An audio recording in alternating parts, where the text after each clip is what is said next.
Wani sabon labari da ɗumi sa yanzu nan muke jin labarin yana taba zuwa a gari game da Hamisu Breaker da kuma 'yar gidan Ali Nuhu. Sai ku gyara zama domin jin cikakken rahoton da muke ɗauke da shi. Amma kafin nan da Allah ku dangwala mana alamar subscribing kamar haka idan wannan shine farkon zuwan ku wannan channel. Ku danna subscribing ɗin kamar haka sannan ku danna ƙararrawa. Domin haka ne zai ba ku damar samun labaranmu a koyaushe.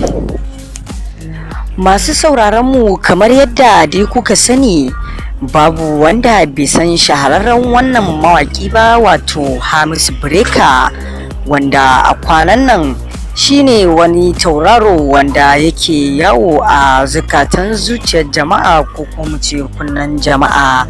Haka zalika ba wanda bai san Fatima ba 'yar gidan Ali Nuhu, shahararren wannan jarumin nan na Kannywood, wanda kusan ma idan aka ambaci Kannywood kamar shi aka kira, wato Sarki Ali Nuhu. Wani zance ne yake ta yawo wanda amma dai mutane dai mun san sun fara jin raɗe-raɗi akan wannan zance da muke ɗauke da shi game da yiwuwar Hamisu Breaker zai iya auren 'yar gidan Ali Nuhu.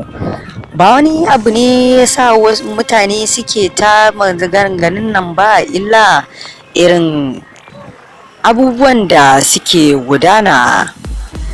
Wannan jaruma 'yar gidan jarumi Ali Nuhu, wato Fatima, babu shakka ta cancanci yabo wanda ya kamata a yabe ta, duba da cewar mahaifinta shine shahararre a faɗin Kannywood, ko kuma mu ce a arewa inda aka ce Najeriya Kannywood, mahaifinta shine fitacce.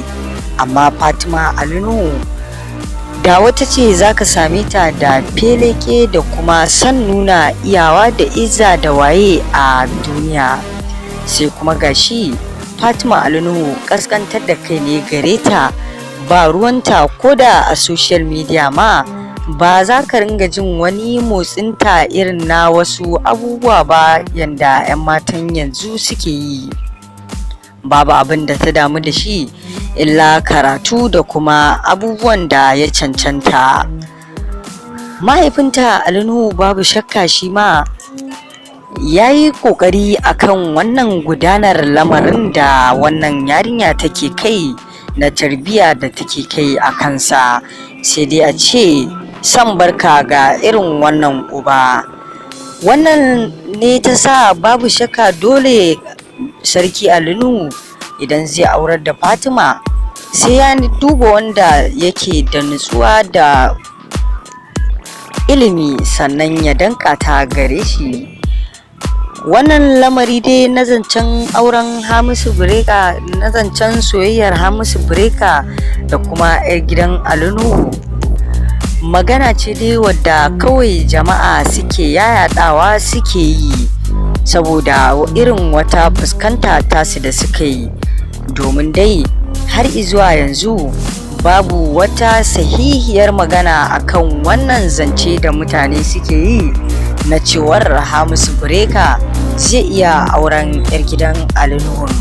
Amma dai mu ma dai ba mu da masaniya akan wannan lamari gaskiya ne ko a'a, illa dai mu ce maku ku ci gaba da bibiyar wannan tasha tamu mai gawurtacciya domin kawo maku cikakken abin da yake faruwa a nan gaba.